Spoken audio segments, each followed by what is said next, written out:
Well, hello. We're going to take a quick trip around Photoshop in terms of its interface and kind of dealing with the environment itself. So when you get in here and look around, Photoshop has a really classic look. Just one or two different ways it can look in this sort of dark gray color scheme and the soft white offset of the items and such. Now, when you get in here, you always will find a collection of tools sitting off to one side. Now, we have our classic drawing tools, editing tools directly over here. This is their usual position. And then over here to the right, these guys, they seem like kind of a random collection of things. And it turns out in a way they are. We're in a workspace. Right now, the workspace we're in is called Essentials. And what it is just a really simple group of basic tools. If, for example, we wanted to work in motion, right? Here we have a timeline, interactive, down here at the bottom, various ways to play around with things like the histograms, etc. for the thing up here. If I go back to Window, Workspace, maybe I'm doing some painting, and now the focus is on colors and brushes and so on right here.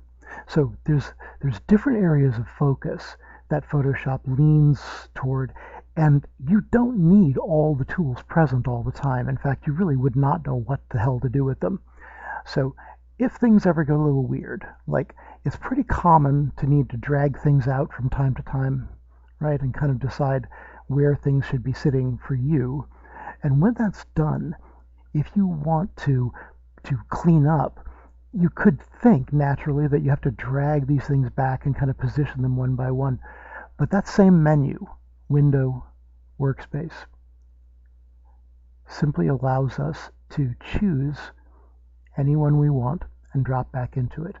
So it's really easy to sort of pick up after yourself. Now, if there's a panel you need, and it's not a part, these are the panels, right? And it's not a part of the work group, the workspace you're in, and it's not obvious to you where it is, this is something you need to know. They are all, every single one of them, under Window.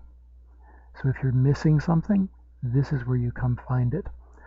Let's say, for example, I want to have something like the character for typing thing, right? Here it is, right? And suddenly I've got my fonts, I've got sizes, line spacing, etc., whatever I need up here. When I'm ready for it to go away, I can just hide it again. And you'll notice under here that when one of these things is open, it has a check mark next to it. When it's not, it doesn't. So like character is back to not having a check mark at the moment. All right. Very, very standard kind of menu structure here, and it's actually very logical and well laid out. File menus are always about dealing with the file as an entire object, saving it, closing it, opening it, whatever. Edit has to do, of course, with a lot of things like cut, copy, paste. Cut, copy, paste is in essentially any program that can has it here under Edit, and that's great. There's more basic setups, like if you need to set up your Photoshop preferences so that something different happens in the general running of the program, that's where that is. Image is where we start to get into the meat of the thing. When we want to do things like change the hue and saturation, the levels of white and dark inside of it, when we want to replace colors or match colors, this is it. Layers are the way Photoshop does all sorts of amazing things. And so the layers menu is really rich with different kinds of choices. Here's typing, right? So if we're going to interact with text, selection has a menu all itself because you're as good at Photoshop as your ability to select what you want.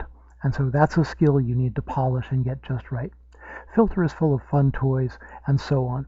Now, I promise that I'm going to round these things out at 5 minutes or less, and that feels like the hurried equivalent of around where I ought to be pulling up to stop. So I'll come back in a minute and start to deal with working with images.